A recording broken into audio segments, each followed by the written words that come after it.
Hey, so student life is an amazing ride, but let's be real, it can get pretty intense. Between exams, expectations, and, well, everything else, it's super easy to feel overwhelmed. Today, we're going to break down a simple but really powerful idea to help you not just survive, but totally thrive. Okay, so check this out. It's not just about bouncing back when things get tough. The real magic isn't bouncing forward. It's about using those challenges to actually grow stronger and become even more capable than you were before. Maybe this sounds familiar.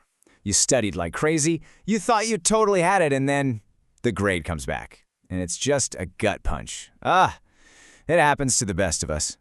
Or maybe you're feeling this enormous pressure, from your family, from friends, maybe even from yourself, to have everything figured out and to be perfect. That is seriously stressful. And yeah, let's not forget about money. Trying to juggle tuition, rent, and just, having a bit of a social life, it can feel like a constant high-wire balancing act. If any of that is ringing a bell, the number one thing to know is that you are so not alone, seriously. And the good news, you already have the tool you need to handle all of it. It's called resilience. So what even is resilience? It's not some magic thing you're either born with or you're not. Think of it more like a muscle, or even a superpower. It's your inner strength to face setbacks, actually learn from them, and come out even stronger. And just like any skill, you can train it. You can build it up. So let's dive into 4 keys to do just that. First up, let's talk about finding your values. This is all about knowing what truly, deeply matters to you. Your values act like your own personal compass, guiding your choices and giving you direction when things feel kinda confusing or overwhelming. Not exactly sure what your values are? That's totally okay. Try this quick check-in. First, who do you really admire? And why? Like, if you admire Taylor Swift for being so dauntless, then courage is probably a big value for you. Next, what makes you angry? If seeing inequality fires you up, then fairness is likely one of your core values. These feelings are basically clues to what matters most to you. Okay, key number 2 is a huge one. Checking your thoughts. It is so important to get this. You are not your thoughts. They're just popping events happening in your mind, and you have all the power to decide how you're going to react to them. Look at this. It's a powerful little cycle. Your thoughts create your feelings, and then your feelings drive your actions. So imagine you have a presentation. If you're thinking, I'm totally going to mess this up, you're going to feel anxious, right? And that anxiety might make you stumble over your words. But what if you challenge that first thought? If you can change the thought, you can literally change the entire outcome. This quote from an old-school philosopher named Epictetus nails it.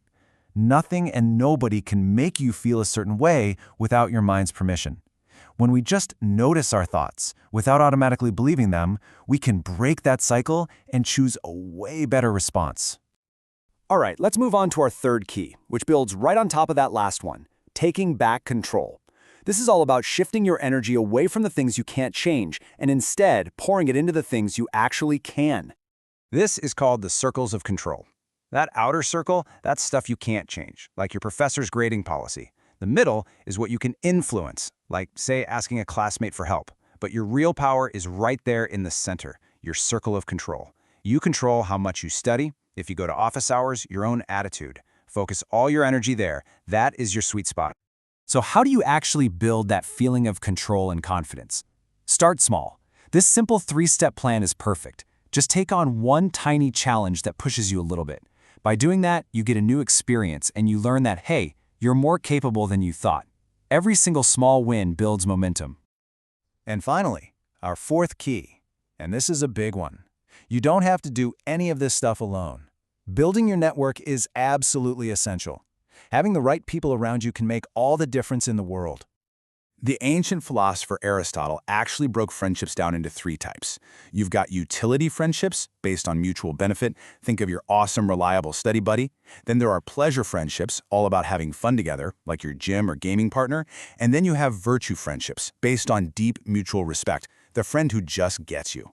All 3 are super valuable, so think about who in your life fits these roles. So, let's just wrap this all up. To bounce forward from any challenge life throws at you, you have a powerful toolkit. Just remember these 4 keys. Anchor yourself with your values, check in with your thoughts, focus on what you can control, and lean on your network. But look, this isn't just about knowing stuff. It's about doing stuff. So my question for you is this. What's one small, tiny step you can take today to start bouncing forward? Whatever it is, you've totally got this.